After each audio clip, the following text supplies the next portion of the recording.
भले ही मैंने अच्छे स्कूल से पढ़ाई कर ली थी, लेकिन उसने मुझे ऐसी एजुकेशन नहीं दी थी कि मैं अपने इमोशंस को बैलेंस कर सकूं, मैनेज कर सकूं। दुख, बेचैनी, तनाव, छटपटाहट, इन सब की मूल समस्या क्या है कि जिंदगी का मतलब ही दुख है। आप पैदा ही होते हो दुख में। सुसाइड लगता है लोगों को कि बहुत छोटा सा समय मिला है जीने के लिए। आपको जो अनुभव हो रहा है वो हर एक को अनुभव हो रहा है। हाँ, किसी को खुलकर अनुभव हो रहा है, किसी को भी उतना खुलकर नहीं पता चल रहा। इसने सबकी जिंदगी नरक कर रखी है। इससे जूझना तो जरूरी है, बल्कि जूझते जूझते चले जाओ। जितनी तुम में अभी बेचैनी है उसको चैनलाइज कर दो ना। Fighting the problem of sorrow in what ever way you can. एक एनर्जी है जो ग्रीफ की तरह अपने आप को मैनिफेस्ट कर रही है। उसको ग्रीफ की जगह स्ट्राइफ बना दो। भीतर जो दुख है उसको संघर्ष बना दो ना। Welcome, Acharya ji. Thank you. Thank you to all of you for being present here and patiently waiting for this very, very special संवाद। बहुत खुश हूँ, अच्छा लग रहा है और सौभाग्यशाली महसूस कर रही हूँ क्योंकि आपके साथ बातचीत करने का सपना बहुत समय से था और IIT दिल्ली अलुमनी एसोसिएशन को धन्यवाद देना चाहती हूँ कि ये अवसर आज मिल पाया। The WHO Constitution states that health is a state of complete physical, mental and social well-being and not merely the absence of disease or infirmity. The Lancet report of 2019 states that the burden of mental disorders across the states of India, the Global Burden of Disease Study 1990 to 2017, stated that in 2017, about 197.3 million people had mental disorders in the country, including 45.7 million with depressive disorders and 44.9 million with anxiety disorders. Now, why am I sharing all this data? Is because with respect to IITs in particular and with the rise of student suicides over the last year, we at the IIT Delhi Alumni Association felt that this is a crucial issue to be addressed at this point of time, and my questions today would revolve around mental wellness, followed by Q&As from some of our media partners, which will then be followed by Q&As from the audience. So this will be the flow of today's session. मेरा पहला सवाल के लिए कुछ थोड़ी सी भूमिका बनाना चाहती हूँ कि जब मैं दिल्ली आई और एक स्कूल में एडमिशन लिया, जेई की प्रिपरेशन करने आई थी, तो एक बहुत दिल्ली की वाइब, कल्चर बहुत डिफरेंट लगी मुझे और उस कारण से या जो भी मुझे एडजस्टमेंट इश्यूज होने लगे, loneliness, anxiety, a lot of other things which also led to mild depression. मैं जब घर वापस गई तो मेरे पेरेंट्स ने मुझे साइकोलॉजिस्ट को दिखाया, मनोचिकित्सक को दिखाया, कुछ झाड़ फूक भी करवाई कि क्या हो गया इसको। ओवर थिंकिंग बहुत ज़्यादा बढ़ गई थी, तो कुछ डॉक्टर्स ने मुझे कुछ पिल्स दिए जिससे कि मैं कभी कभी सो जाया करती थी और नींद उस समय बहुत बड़ा रिलीफ लगता था क्योंकि सारे थॉट्स बंद हो गए आपके। लेकिन प्रॉब्लम गई नहीं। एक साइकेट्रिस्ट के पास ले गए तो उन्होंने कहा कि आपकी बेटी पागल नहीं है, हमारे पास जो आते हैं उनकी कैटेगरी अलग होती है और कुछ जो प्रिस्क्रिप्शन लिखा उसमें जितना मुझे याद है कि खुश रहें, वर्तमान में जिएं, लोगों के साथ रहें, अकेले ना रहें, इस तरह के रिकमेंडेशंस लिखे। मुझे नहीं पता था कि करते कैसे हैं इसको, बिकॉज भले ही मैंने अच्छे स्कूल से पढ़ाई कर ली थी, लेकिन उसने मुझे ऐसी एजुकेशन नहीं दी थी कि मैं अपने इमोशंस को बैलेंस कर सकूं, मैनेज कर सकूं।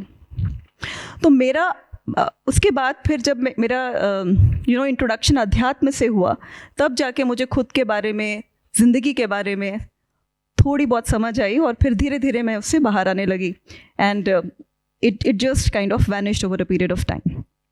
तो सवाल ये है कि आज भी बहुत ज़्यादा परिस्थितियाँ बदली नहीं हैं 14 साल पहले और आज भी टीनेजर्स, आज का भी युवा कुछ ऐसी ही प्रॉब्लम से गुजर रहा है। कुछ लोग खुल के बात कर रहे हैं, कुछ लोग नहीं बात कर पाते।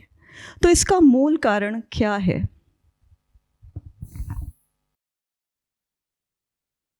आपने जो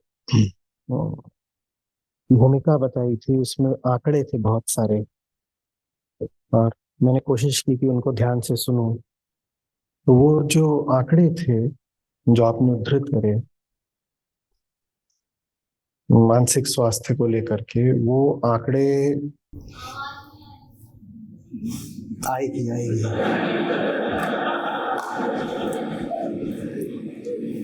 जो सुनते आ रहे हैं उनको पता है कि आवाज उठती है।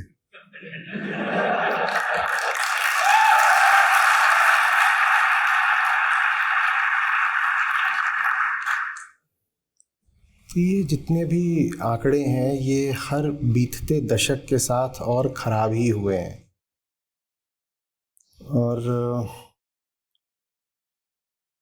इसको लेकर के 5 साल 10 साल में जितना हो सका मैंने पढ़ा भी है और बहुत मंचों पर इस पर बात भी हुई है। तो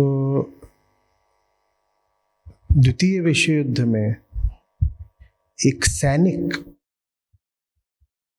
में जितना तनाव नापा जाता था, एक स्टडी कहती है कि आज का जो आम नौजवान है उसमें लगभग उतना ही तनाव होता है और कई बार उससे ज्यादा।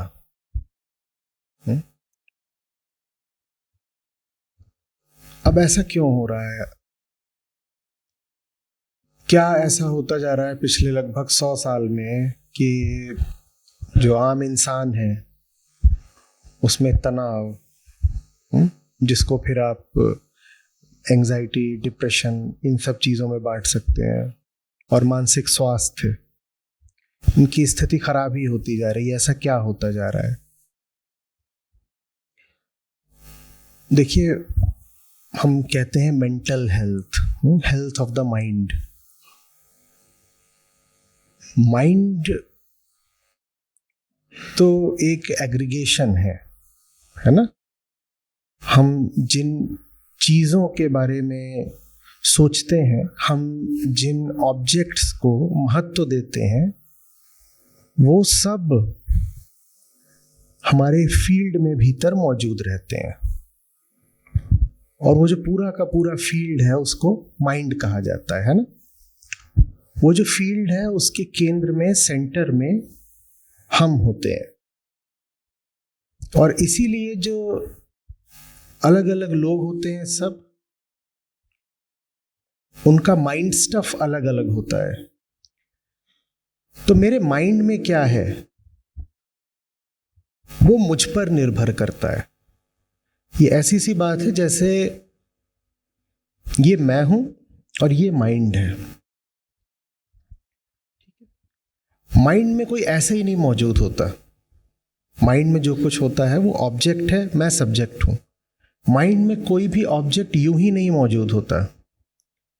मेरा उससे कुछ रिश्ता होता है, मैंने उसे बुलाया होता है, मैंने उसे कुर्सी पर जगह दी होती है। ये सब माइंड है, ये माइंड है। और माइंड में न तो कॉमन ऑब्जेक्ट्स होते हैं, न इनफाइनाइट ऑब्जेक्ट्स होते हैं। आपके मन में अलग ऑब्जेक्ट्स हैं, मेरे मन में अलग ऑब्जेक्ट्स हैं, यहाँ कोई बैठे होंगे उनके मन में अलग ऑब्जेक्ट्स हैं। वो इस पे निर्भर करता है कि मैं किसको बुला रहा हूँ और किस नीयत से बुला रहा हूँ। ठीक है ना? वो सब चीज़ें मन में आ जाती हैं। अब ये तो सब ऑब्जेक्ट्स हैं, इनकी क्या हेल्थ होगी? हेल्थ तो सब्जेक्ट की होती है, जिसको हम मेंटल हेल्थ कहते हैं। वास्तव में वो है health of the ego, health of the self. ठीक है? मेरे घर में क्या क्या रखा हुआ है उन चीजों की हेल्थ नहीं हो सकती। जो घर का मालिक है, जो घर के केंद्र में है, जो उन सब चीजों को अपने घर लेकर के आया है, हेल्थ उसकी हो सकती है। तो हेल्थ ऑफ द सेल्फ, उसकी हेल्थ क्यों खराब होती है? वो पैदा ही बीमार होता है। जो सेल्फ है ना, जो हम हैं, जिसको ईगो, अहम बोलते हैं, जो अपने आसपास चीजें इकट्ठा करता है, जिसको माइंड बोलते हैं, वो पैदा ही बीमार होता है। वो पैदा ही होता है इस भाव के साथ कि मुझ में कुछ खोट है, मुझ में कुछ कमी है। ये जो हमारा पूरा ऑर्गेनिज्म है, ये उसी कमी को पूरा करने के लिए लगातार सेंसेस के माध्यम से बाहर को देखता रहता है। बाहर से मैं ये ले लूं, अपने में ऐसा जोड़ लूं, भीतर की अपनी इस कुर्सी पर इसको बिठा लूं, तो उसके जरिए मुझे किसी तरह की कंप्लीटनेस मिल जाएगी, पूर्णता मिल जाएगी। ये नियत होती है, ये लालच होता है, जिसके कारण हम मन में चीज़ों को, लोगों को, वस्तुओं को, विचारों को, ऑब्जेक्ट्स को, ऑब्जेक्ट ये सब मिला के ऑब्जेक्ट्स हैं, हम जगह देते हैं। ठीक है, तो मैं हूं और मैं पैदा ही कैसा हुआ हूं? अपूर्ण। क्या अनुभव करता हुआ? कि मुझ में कुछ कमी है। जो पैदा होता है ना, उसका नाम ही होता है अपूर्ण। The incompleteness itself is born. अब वो पैदा होती है और वो जिंदगी भर अपने आप में चीजें जोड़ती रहती है। किस उद्देश्य से, किस नियत से? कि वो किसी तरीके से कंप्लीट अनुभव करे। तो आंखें बाहर को जब भी देखती हैं तो इसी उद्देश्य से देखती हैं कि बाहर कुछ ऐसा मिल जाएगा जिसको ला करके अपनी जिंदगी में, अपने मन में शामिल कर लेंगे तो हम पूरा अनुभव करेंगे। कान भी कुछ ऐसा सुनना चाहते हैं जो भीतर की अपूर्णता, डर, तनाव आदि को कम कर दे। हम कुछ ऐसा खा लेना चाहते हैं जिसको खा करके तृप्ति का अनुभव हो, तो ये भी एक इंद्रिय है, ये है। हम कुछ ऐसा छू लेना चाहते हैं। ये अलग अलग तरीके होते हैं अपने फील्ड में ऑब्जेक्ट्स को लाने के, through physical association, through mental association. किसी भी तरीके से कुछ ऐसा लेकर के आओ कि हम तृप्त अनुभव करें। अब जिंदगी में कुछ ले करके आने की हमारी काबिलियत पिछले 100 सालों में बहुत बढ़ गई है due to mass industrial production. जितना इंसान पहले कभी भी अपनी जिंदगी में नहीं ला सकता था, आज ला सकता है। यहां तक कि प्रोडक्शन इतना ज्यादा है कि हमारी जो भोगने की क्षमता है, द कैपेसिटी टू कंज्यूम, वो उसके सामने बहुत छोटी पड़ गई है। आप बाजारों की ओर जाएं तो the markets are flooded with goods. Bottleneck अब ये नहीं होता है कि प्रोडक्शन कैपेसिटी नहीं है, बॉटलनेक अब ये होता है कि मार्केट्स नहीं है, बायर्स नहीं है, कोई खरीद ले बस। जो प्रोड्यूस करना चाहता है वो तो प्रोड्यूस करता ही जा रहा है। इसी तरीके से खरीदने वाले के पास खरीदने की क्षमता बढ़ गई है। खरीदने वाले तक अब सूचना का एक विस्फोट है जो पहुंच गया है कि तुम ये भी कंज्यूम कर सकते हो, वो भी कंज्यूम कर सकते हो। और जो कुछ कंज्यूम किया जाता है सब पैसे से नहीं किया जाता कि आप बाजार में जाके पैसा दो। Even knowledge is consumed. तो अब कंजम्पशन के इतनी सारी चीजें मौजूद हैं। अब मैं बैठा हूं ये नियत लेकर के कि इसमें से जिंदगी में ये ले आऊं, वो ले आऊं तो मेरी जिंदगी पूरी हो जाए। जितना आज ला सकता हूं उतना पहले कभी नहीं ला सकता था। तो मैं जो भी अधिकतम हो सकता है, मैक्सिमम, वो मैं जिंदगी में लेकर के आता हूं। सप्लाई साइड से अवेलेबिलिटी है और मेरी साइड से कैपेसिटी है परचेज करने की और कंज्यूम करने की। और वो लेके आने के बाद मुझे पता चलता है कि कुछ इससे हासिल हुआ नहीं। Depression is the flip side of hope. पहले जो उम्मीदें थी वो अधूरी रह जाती थी, आज उम्मीदें पूरी हो जाती हैं, लेकिन उन उम्मीदों के पूरे होने से हम पूरे नहीं होते। ये बनता है डिप्रेशन या अवसाद। 200-300 साल पहले आप जीवन भर उम्मीद में जी सकते थे। उम्मीद मतलब वो चीज़ जो भी पूरी नहीं हुई।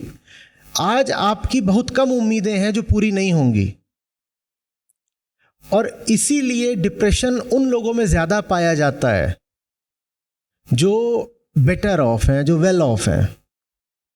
The incidence of depression is greater in the developed world and among the elite in the developing world. क्योंकि जिसके पास अभी ये उम्मीद बाकी है कि दुनिया से कुछ ले करके जिंदगी भर लूंगा, वो उम्मीद के सहारे जिए जाता है। लेकिन जिन्होंने जो पाना था वो पा लिया और पाने के बाद भी कुछ मिला नहीं, वो फिर चरमरा कर टूटते हैं, एकदम गिर जाते हैं।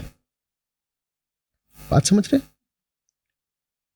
तो जब तक आप किसी चीज की, अब मैं स्टूडेंट लाइफ पर हूं, तो आप किसी एंट्रेंस एग्जाम की तैयारी कर रहे हो, तब तक ये तो है ही ना कि अगर सेलेक्ट हो गया तो न जाने क्या मिल जाएगा, और सिलेक्शन के बाद पता चलता है कि वैसा तो कुछ मिला नहीं। अब किसके सहारे जियोगे? अब क्या करोगे? उम्मीद भी नहीं बची। प्लेसमेंट पर आओ तो जिनका प्लेसमेंट हुआ नहीं वो सोचते हैं जब होगा तो कुछ मिल जाएगा, पर आईआईटी जैसी जगह पर आज नहीं तो कल, कैंपस के अंदर नहीं तो कैंपस के बाहर प्लेसमेंट तो हो ही जाता है, और प्लेसमेंट होने के बाद भी पता चलता है कुछ मिला नहीं। अब क्या करोगे? फिर आप जो भी अपनी कैरियर लैडर चाहते थे, आप अपना एक कॉरपोरेट एसेंशन देख रहे थे, वो सब भी हो जाता है। 10-20 साल पता चलता है इससे भी कुछ मिला नहीं। तो ये सब चीजें हैं जो आपको भीतर से बिल्कुल खोखला कर देती हैं। और एक ही चीज थी पहले जो किसी तरीके से इंसान को ये याद दिलाती रहती थी कि अपने आप में कुछ जोड़ करके तुम पूरापन, कंप्लीटनेस, होलनेस नहीं पाओगे। वो थी विजडम लिटरेचर। विजडम लिटरेचर से हम धीरे धीरे करके दूर हुए हैं और हमें दूर किया गया है, और वो जो हमें दूर किया गया है उसका भी कारण इंडस्ट्रियल प्रोडक्शन में ही है। देखिए, अगर आप के पास प्रोडक्शन की अनलिमिटेड कैपेसिटी आ गई है तो फिर आपको उसी के हिसाब से बायर भी चाहिए जो अनलिमिटेड एपेटाइट रखे परचेज की और कंजम्पशन की। आप सिर्फ माल पैदा कर रहे हैं तो इससे बात नहीं बनेगी, आपको ग्राहक भी तो पैदा करना पड़ेगा ना। नहीं तो माल पैदा कर दिया, ग्राहक नहीं पैदा किया तो आपको तो नुकसान हो जाएगा।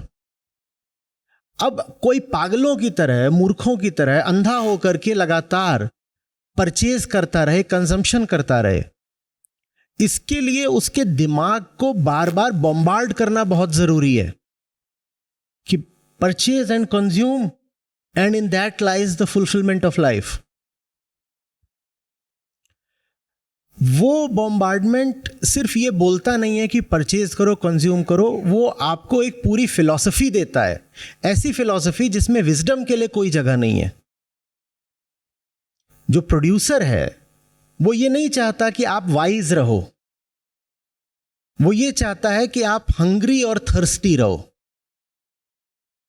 तो आप जिसको सिर्फ विज्ञापन समझते हो या प्रोपेगेंडा समझते हो, वो प्रोपेगेंडा ही नहीं होता, वो एक फिलॉसफी होता है। हम में से बहुत कम लोगों को पता होगा कि हम सबको फिलॉसफर्स बना दिया गया है, बस एक घटिया फिलॉसफी देके। वो फिलॉसफी क्या बोलती है? वो फिलॉसफी बोलती है कि you are born to consume and consumption will give you happiness and happiness is the goal of life. किसी ने फिलॉसफी की कोई किताब ना पढ़ी हो, किसी ने फिलॉसफी 101 भी ना करा हो, तो भी वो फिलॉसफर है। अलग अलग माध्यमों से सटली, साइलेंटली, सरप्टिशियसली हम सबके भीतर फिलॉसफी डाल दी गई है that we are born to consume and consumption begets happiness and happiness is the goal of life. Simple, बहुत सीधी फिलॉसफी है। इस फिलॉसफी में विजडम की कोई जगह है क्या? यहां विजडम की तो कोई जगह नहीं है।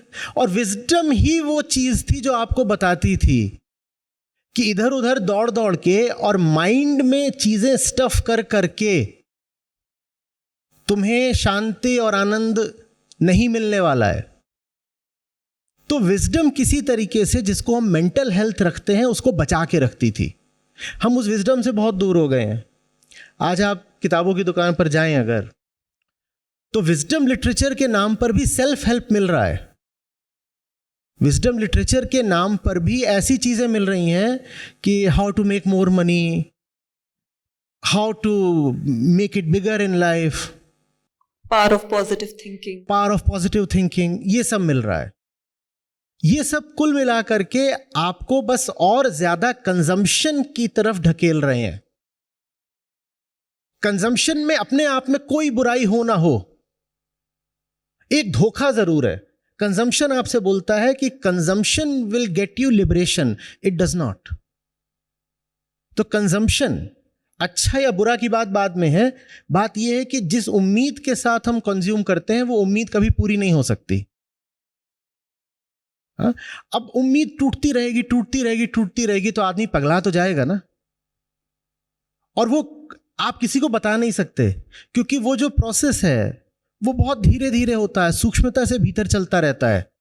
ये कर लिया, वो कर लिया, ये कर लिया, वो कर लिया, और उसके बाद भी कुछ हो रहा नहीं है, बल्कि जितना करते जा रहे हैं उतना और ज्यादा करने के लिए अब मजबूर किया जा रहा है। अच्छा, इतना ही काफी नहीं है कि जेई में सिलेक्शन हुआ है, रैंक ठीक करो। तो अब कई लोग होते हैं उनका सिलेक्शन हो जाता है, दोबारा अटेम्प्ट देते हैं रैंक बेहतर करने को। अच्छा ठीक है, इतना ही काफ़ी नहीं है कि रैंक बेहतर आ गई, डिपार्टमेंटल रैंक भी अच्छी होनी चाहिए, तो फिर वो डिपार्टमेंटल रैंक की लड़ाई लड़ेगा। अच्छा डीआर आ गई तो क्या हो गया, जॉब कहाँ है? अच्छा अब जॉब भी लग गई तो जॉब के बाद करियर प्रोग्रेशन। आप कुछ भी करते जाओ, आपको बस ये बोला जाता है कि अभी और भी कुछ करना है, और भी कुछ करना है। आप कहते हो लेकिन जो पहले करा उससे जो मिलना था उसका क्या हुआ? तो सामने वाला मुस्कुरा देता है, कहता है वो चीज तो अब संक कॉस्ट हो गई। अब ये मत पूछो कि पहले जो मेहनत करी उसके एवज में क्या मिला। तुम ये समझ लो कि पहले जो करा है वो भी डूब जाएगा अगर आगे उससे दूना नहीं करा। तो आपने जैसे एक डूबता हुआ स्टॉक होता है, आपने पैसा लगाया वो गिर गया, आप जब रोने लगते हो अपने ब्रोकर को फोन करते हो, कहते हो कि मैंने पैसा लगाया था डूब गया, तो ब्रोकर कहता है रोइए नहीं और लगाइए, क्योंकि इससे जो आपका एवरेज परचेज प्राइस है वो लो हो जाएगा। आप कहते हो बात तो इसने सही बोली, पहले जितना लगाया था मैं उससे डबल लगा देता हूं। 100 में खरीदा था, गिर के 50 हो गया। 100 में 1 शेयर खरीदा था, 50 में अगर 2 शेयर खरीद लूं तो मेरा जो एवरेज परचेज प्राइस है वो 60-65 रुपए हो जाएगा। मजा आ गया। अब जब बढ़ेगा 100 दोबारा होगा तो मेरा मुनाफा होगा, वो 25 रुपए हो जाता है। अब और दहाड़े मारते हो, ब्रोकर बोलता है रो नहीं और मेहनत करो, तुम अब 10 शेयर खरीद लो। आप फिर 10 शेयर खरीदते हो, और 10 शेयर खरीदने के लिए आपको जहां गधे की तरह मेहनत करनी है वहां आप कर ही रहे हो, क्योंकि पैसा मुफ्त में तो आ नहीं जाता। और इस तरह से करके वो डूबता जा रहा है, डूबता जा रहा है, और हम में ये हिम्मत नहीं हो पा रही है कि हम उससे एग्जिट ले लें, बल्कि वो जितना डूबता है हम उसमें उतना धंसते हैं साथ में। जब वो 100 रुपए का था तब हमारे पास उसका एक ही शेयर था, अब वो 5 रुपए का हो गया है तो हमारे पास उसके 500 शेयर है। We all stand deeply invested in a falling stock called life, and that is depression. Economics में भी इसको ही डिप्रेशन बोलते हैं। तो वही हो रहा है हमारे साथ। हम जिसको डिप्रेशन कहते हैं वो जिंदगी की एक फ्लॉड फिलॉसफी का सीधा नतीजा है, और जिसके पास भी जीने के लिए एक सही फिलॉसफी नहीं होगी, जिसको हम आईआईटी में फंडा बोलते हैं, कि लाइफ के फंडे ठीक नहीं होंगे, तो उसका नतीजा ये निकलेगा ही निकलेगा। और वो जो फंडामेंटल्स हैं वो हमें ना तो हमारी शिक्षा पढ़ाती है, ना घर पढ़ाता है, ना वो हमारी परवरिश में है, ना हमारी मीडिया में है, ना एजुकेशन में है। तो कहाँ से मिलेंगे हमको फंडामेंटल्स? हम किससे अब्जॉर्ब कर लेते हैं? अपने आसपास वालों से। सब कुछ हमें बताया जाता है, हम कौन हैं और जिंदगी क्या है, और इंसान जिए तो जिए किसके लिए, ये कभी चर्चा में ही नहीं आता। तो फिर ये सब होता है। बहुत खूबसूरत तरीके से आपने इस चीज़ को समझाया, and I so much relate to it कि लैक महसूस कराया जाता है। फॉर एग्जांपल ब्यूटी, तो अगर आपका डार्क है और आपको गोरा होना है तो आपको, so I used to face such complex issues also in my school time, unless I made peace with this fact कि this is good, this is beautiful, तो डिप्रेशन की आपने बात करी और वो धीरे धीरे बढ़ता रहता है सबकॉन्शियसली, और कहीं ना कहीं जब एक व्यक्ति, एक यूथ को स्पेसिफिकली बात करना चाहूँगी, ऐसा लगता है कि अब कुछ नहीं बचा जीवन में, तो सुसाइड जैसी भी हो जाती। According to a data presented Rajya Sabha in March 2023 by the Ministry of Education, they said at least 33 students have died by suicide across the IITs since 2018. And at this point of time, I would like you to kind of go through the down memory lane, क्योंकि आप भी इसी institute से पढ़े। ये scenario जो पिछले कुछ सालों में बढ़ा है, तब और अब में क्या अंतर है? क्या इस तरह के मेंटल हेल्थ चैलेंजेस आपके भी आसपास के लोग महसूस करते थे? And then following up with this, if you can share कि सुसाइड लगता है लोगों को कि will relieve me of my sufferings, does really relieve you? और अगर अब आपके पास कोई पर्सन आता है सुसाइड की ब्रिंक पर होता है, तो आप उनको क्या एडवाइस करेंगे? So I think I have asked couple of questions in the same go, but नहीं, मैं आपने पूछा तो मैं याद करने लगा। अब ये तो बात ये हो सकती है कि मेरे सर्कल में ऐसे लोग नहीं थे, पर मुझे याद नहीं आता कि मेरे बैच में सुसाइड वगैरह की किसी की टेंडेंसी सामने आई हो। और जिन 4 सालों में मैं यहाँ था, मुझे ये भी याद नहीं आता कि मेरे बैच में या जूनियर या सीनियर बैचेस में से किसी ने कोई सुसाइड करी हो। उसका एक कारण तो ये था कि उतने बड़े हमारे अरमान जगाए नहीं गए थे। इंटरनेट हमारे बस जाते जाते आया था। कैंपस में पहली बार 96-97 में आया था इंटरनेट, तो हमें भी बस आखिरी के 2 सालों में ही मिला था, और उसका इस्तेमाल बस ऐसे हल्के फुल्के कामों के लिए होता था, हॉटमेल, याहू, यही सब। इतना ज़्यादा दबाव था नहीं अपने ऊपर कि कुछ करके ही दिखा देना है, या तुरंत कुछ नहीं किया तो गाड़ी छूट जाएगी, ज़िंदगी बर्बाद हो जाएगी। उतना दबाव अनुभव हो नहीं रहा था। तो वो वाले ख्याल मेरे याद नहीं आता कि किसी को ऐसे थे। आपने कहा कि कोई मुझे मिले ऐसा जो आत्महत्या का विचार कर रहा हो, कंटेम्पलेटिंग सुसाइड। मैं उसको कहूँगा, यार देख, मरेगा तो तू भी, मरूंगा मैं भी। अच्छी बात है कि मौत को तू इतना सामने देख पा रहा है और मौत से भाग नहीं रहा है। ज़्यादातर लोग तो मौत से ही भागते रहते हैं। एक तरीके से अच्छी बात है, पर जब मरना है ही तुझको, मुझको, हम सबको, तो क्यों ना थोड़ा धूम मचा के मरें?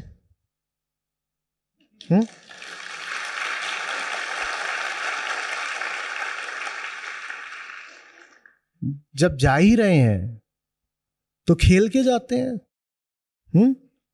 थोड़ी स्लॉगिंग ही कर लेते हैं, जाते जाते छक्के चौके मारते हैं। और वास्तव में ये वो बात है जो मैं सचमुच अपनी जिंदगी में भी मानकर चलता हूं। कौन है यहां जो मरने नहीं वाला? तो हम सुसाइड न भी करें तो भी कोई आएगा एक दिन, हमें जबरदस्ती घसीट के ले जाएगा। कोई ऐसा थोड़ी है कि अपने हाथ की बात है कि अगर सुसाइड का बटन दबाओगे तो ही मरोगे। तुम नहीं भी वो बटन दबाओ तो कोई और आएगा, बिना बताए ले जाएगा। ऐसे भी किस्से हमें पढ़ने को आते हैं कि एक आदमी सोच ही रहा था सुसाइड करूं, और फिर उसने एक दिन तय करा कि इस दिन सुसाइड करूंगा। उससे पहले उसका एक्सीडेंट हो गया, वो मर गया। तो मौत कोई ऐसी चीज नहीं है कि वो हमें अरेंज करनी पड़ेगी या हमारी इच्छा पर या हमारे बुलाने पर आश्रित है। मौत तो आ ही रही है, पर उस समय उनको लगता है कि दर्द से मुक्ति मिल जाएगी। हाँ। तो जब मौत आ ही रही है तो जिस वजह से तुम परेशान हो, सीधे उस वजह कि मूल पर जाकर हमला क्यों नहीं बोल देते? क्योंकि जिस चीज को लेके तुम परेशान हो उससे सिर्फ तुम ही नहीं परेशान हो, उस पता नहीं कितने घरों में कितने लोगों को उसने दुखी कर रखा है। जाते जाते उसको ठीक ही क्यों नहीं करके चले जाते? और नहीं करोगे सुसाइड तो भी जीने के लिए कितने साल हैं तुम्हारे पास? मान लो तुम 20 के हो, 30 के हो, तो तुम्हारे पास 30-40 साल और होंगे अधिकतम। 30-40 साल तो कुछ भी नहीं होते। तो यही मान लो कि मैंने सुसाइड अपनी तय कर ली है 40 साल बाद की। I have decided to commit suicide 40 years hence। तो अभी जा रहा हूं, मैं अपनी मर्जी से जा रहा हूं, 40 साल बाद जा रहा हूं। ये 40 साल हैं। इन 40 सालों में मैं उस समस्या को बिल्कुल ठोक बजा दूंगा जिसने मुझे मजबूर करा सुसाइड करने के लिए।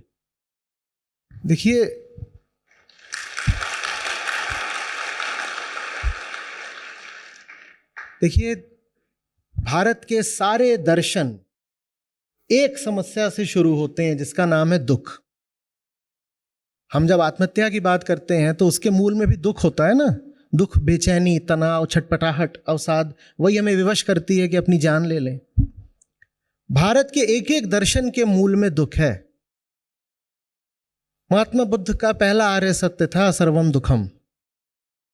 आप सांख्य दर्शन में जाएं, वेदांत में जाएं, योग में जाएं, इन सब की मूल समस्या क्या है?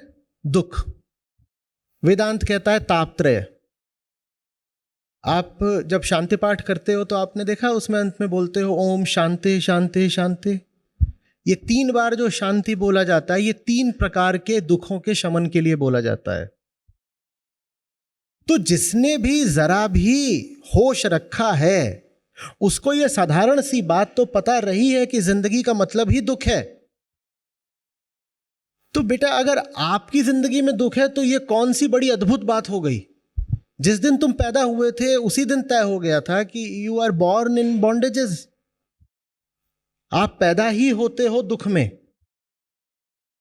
ठीक है? दुख में पैदा हुए हो। और यह भी पक्का है कि बहुत छोटा सा समय मिला है जीने के लिए। अगर आप इवोल्यूशनरी टाइम स्केल लो तो इंसान की 60 या 80 बरस की जिंदगी क्या होती है? हाँ, जैसे ऐसे पलक झपकना, ब्लिंकिंग, ठीक? आप इवोल्यूशन को, अगर पृथ्वी को बने कितने साल हो गए, आप बात करोगे अरे so many billion years back. Solar system कितना पुराना है, आप कहोगे इतना। यूनिवर्स कितना पुराना है, आप कहोगे एस्टिमेटेड इतना। उसमें इंसान की जिंदगी कुल कितनी होती है? इतनी सी जिंदगी है। तो ऐसा नहीं कि आप बहुत सारा दुख झेल लोगे, कुल इतनी सी तो जिंदगी है, उसके बाद मर ही जाना है। और पैदा हो रहे हो और पा रहे हो कि एक सेंट्रल प्रॉब्लम है जो पूरी ह्यूमैनिटी को बिल्कुल भेदे हुए, जिसका नाम है the problem of sorrow, suffering, दुख। तो क्यों ना जिंदगी अपने व्यक्तिगत दुख से हट करके जो प्रॉब्लम ही है सॉरो की, उससे लड़ने में, उसका समाधान करने में बिता दें। बात समझ रहे हैं? एक चीज होती है माय पर्सनल सॉरो और एक चीज होती है sorrow itself, the universal problem of sorrow. तो क्यों ना उससे भिड़ जाएं। ये एक तरह की सुसाइड बॉम्बिंग हो गई कि मुझे तो जाना ही है, पर जाने से पहले उसको लेकर के जाऊंगा जिसने मुझे जाने के लिए मजबूर करा, ठीक? तो मुझे तकलीफ है, सबको तकलीफ है, कौन है जिसको तकलीफ नहीं है? इंसान जो कुछ भी करता है उसका इंजन ही सॉरो होता है।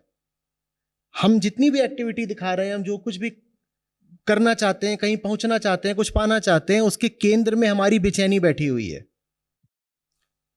तो उससे फिर लड़के ही जाएं, है ना भाई? आज जाना है, 2 दिन बाद चले जाएंगे, लेकिन जरा लड़के जाएं। और वो तब होगा जब आप अपने से आगे का कोई लक्ष्य बनाओगे।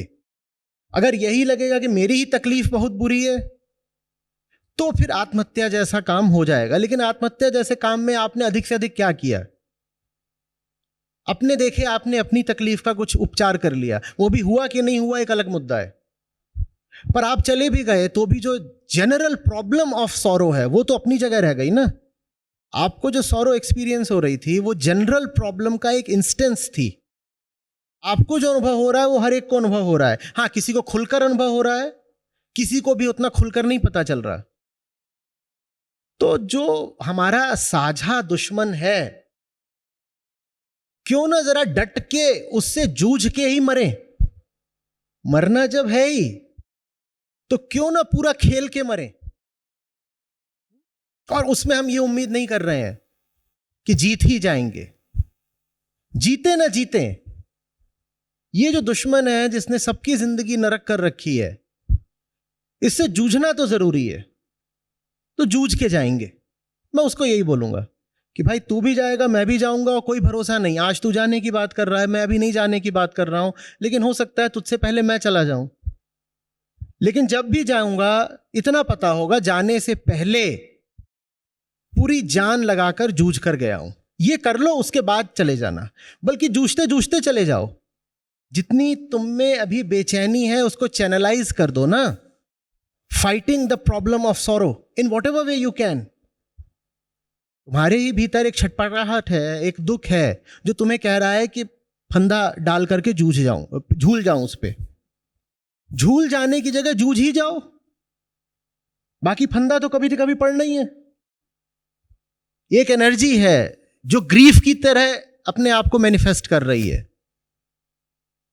उसको ग्रीफ की जगह स्ट्राइफ बना दो। भीतर जो दुख है उसको संघर्ष बना दो ना। क्या समस्या है? लेकिन संघर्ष अच्छा चल जाता है, लंबा खींच जाता है, जब सिर्फ अपने लिए नहीं किया जाता। So if you are in sorrow, let's fight to remove the sorrow of others. बिल्कुल।